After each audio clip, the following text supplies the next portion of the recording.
नमस्कार दोस्तों। अपने प्रधानमंत्री जी महात्मा गांधी के कितने बड़े भक्त हैं ये आपको बताने की ज़रूरत नहीं है।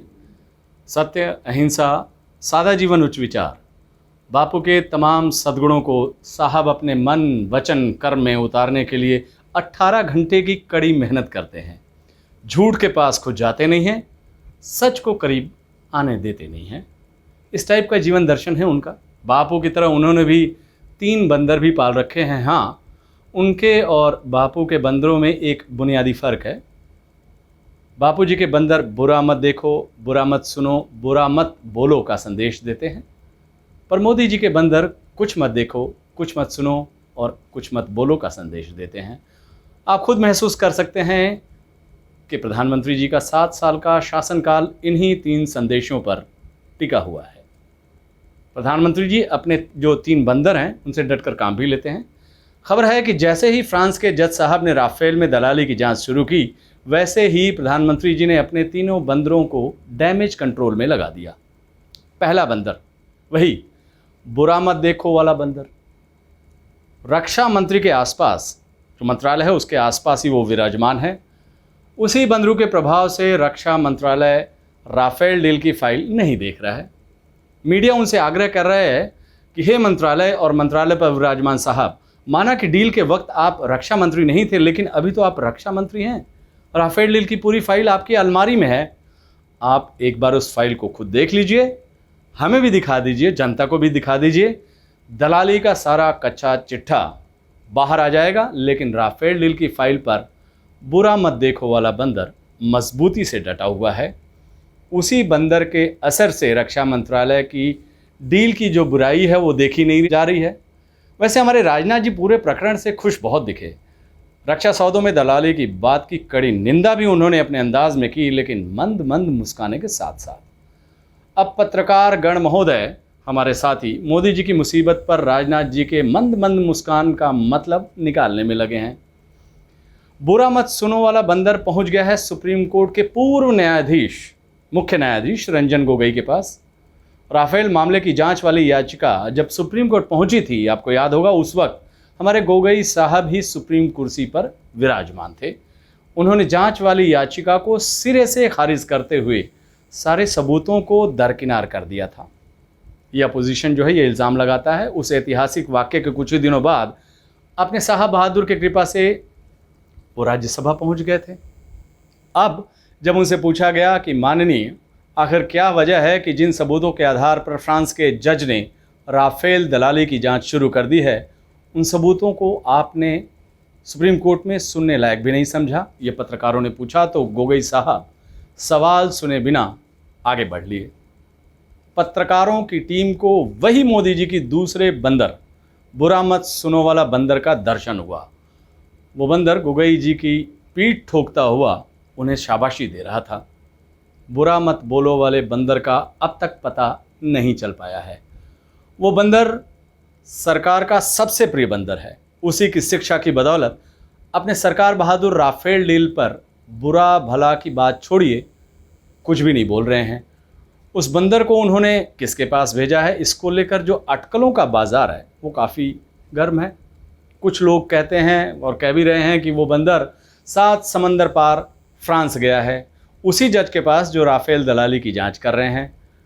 वो उनसे आग्रह करने वाला है कि हुजूर, सेवा में हाजिर हूं, बस आप दलाली पर कुछ बोलिएगा मत। मुझे तो इस खबर पर ज़्यादा विश्वास नहीं हो रहा है। खबरें चलती हैं, अटकलों का बाजार गर्म है, इस पर विश्वास नहीं है। वैसे आपको क्या लग रहा है, आप ज़रूर बताइएगा।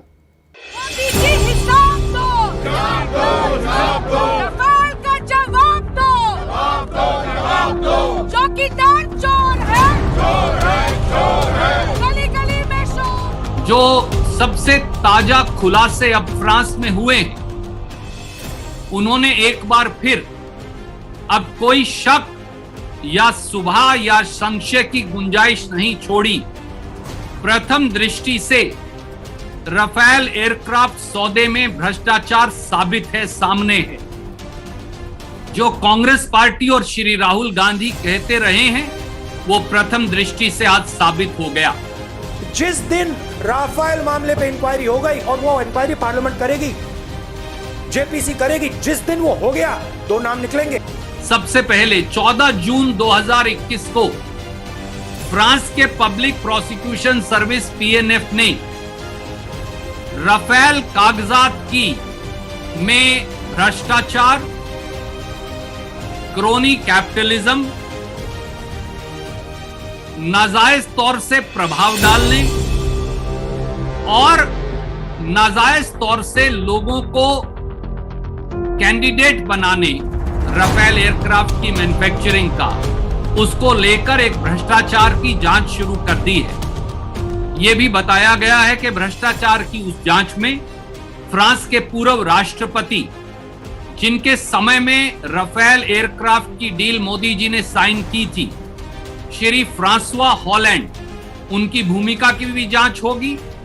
फ्रांस के मौजूदा राष्ट्रपति श्री इमैनुएल मैक्रोन की भी जांच होगी और उनके साथ साथ उस समय के फ्रांस के रक्षा मंत्री, जो आज विदेश मंत्री हैं, तथा अनिल अंबानी जी की कंपनी रिलायंस भी जांच के घेरे में है। दूसरा, मोदी सरकार और स्वीटा डील भी अब सामने आ गई है। फ्रेंच वेबसाइट मीडिया पार्ट ने अब एक समझौता जो दसॉल्ट एविएशन और रिलायंस के बीच में हुआ था, उसके तथ्य सामने रख दिए हैं कागजात सहित। याद करिए कि फ्रांस के पूर्व राष्ट्रपति फ्रांसवा हॉलैंड ने बाकायदा एक इंटरव्यू में कहा था कि दसॉल्ट के पार्टनर रिलायंस अनिल अंबानी जी की कंपनी को बनाने का निर्णय में उनकी कोई चॉइस नहीं थी, क्योंकि ये भारत सरकार के प्रभाव में किया गया निर्णय था। और 4 या 5 तथ्य अब उन कागजात से सामने आ गए हैं। पहला तथ्य कि जो DRAL कंपनी बनाई गई, दसॉल्ट रिलायंस एरोस्पेस लिमिटेड, उसमें रिलायंस 51% मालिक है और जो दसॉल्ट है वो 49% मालिक है।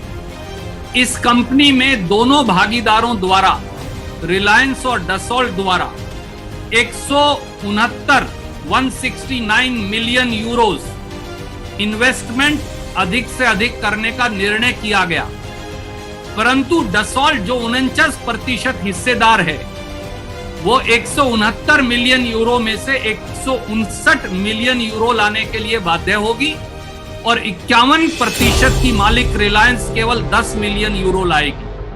तीसरा हिस्सा, क्लॉज 4.4.1 जो इस समझौते का है दसॉल्ट और रिलायंस के बीच, उसमें क्योंकि जहाज बनाने की सारी तकनीक, सारी विशेषज्ञता तो दसॉल्ट एविएशन लाएगी, तो फिर रिलायंस क्या लाएगी? उन्होंने कहा कि रिलायंस लाएगी marketing program and services with government of India. ये कौन सी सर्विसेज है विद गवर्नमेंट ऑफ इंडिया असर के अलावा जो रिलायंस लेकर आ रही थी? चौथा, स्वाभाविक तौर से इस समझौते के बाद भारत सरकार की कंपनी हिंदुस्तान एरोनॉटिक्स लिमिटेड जो जहाज बनाती आई है, उसको राफेल सौदे से बाहर कर दिया गया। और पांचवी बात बड़ी रुचिकर है, 25 मार्च 2015 को दसॉल्ट के सीईओ एरिक ट्रैपियर बेंगलोर आते हैं और भारतीय वायुसेना के प्रमुख और HAL के प्रमुख की मौजूदगी में दसॉल्ट और HAL के समझौते की पुष्टि करते हैं। पर 24 घंटे में ही 26 मार्च 2015 को दसॉल्ट एविएशन अनिल अंबानी जी की कंपनी रिलायंस इंफ्रा से अपना नया एग्रीमेंट MOU का साइन कर लेती है। ये 15 दिन पहले है, 10 अप्रैल 2015 से, जब मोदी जी यकायक फ्रांस गए और बगैर किसी को बताए $7.8 बिलियन के 36 राफेल एयरक्राफ्ट खरीदने का निर्णय कर दिया। और साथियों, इसके साथ साथ आपको याद होगा कि हमारे डिफेंस प्रोक्योरमेंट प्रोसीजर में मैंडेटरी शर्त है कि किसी रक्षा सौदे में ना कोई बिचौलिया हो सकता, ना भ्रष्टाचार हो सकता, ना कमीशन दिया जा सकता। और जब 36 एयरक्राफ्ट का सौदा हुआ तो हमारे रक्षा मंत्रालय ने कहा कि ये एंटी करप्शन क्लॉज रखना अनिवार्य है, परंतु फ्रेंच सरकार और दसॉल्ट ने कहा कि हम ये एंटी करप्शन क्लॉज नहीं रखेंगे। और सितंबर 2016 में भारत सरकार, मोदी सरकार ने ये मान लिया। अब इन सारे खुलासों के बाद इन भ्रष्टाचार विरोधी क्लॉजेस को हटा देना और ज्यादा पूरे मामले को संदेह के घेरे में ले आता है। इसलिए सवाल बड़ा सीधा है कि अब भ्रष्टाचार की परतें खुल चुकी हैं। प्रथम दृष्टि से राफेल स्कैम सामने है, राफेल में भ्रष्टाचार सामने है, सरकारी खजाने को चूना लगाना सामने है और देश हित का विरोध करना या देशद्रोह सामने। तो ऐसे में क्या प्रधानमंत्री आदरणीय मोदी जी सामने आकर अब राफेल घोटाले की जेपीसी जांच करवाएंगे? सवाल इतना ही।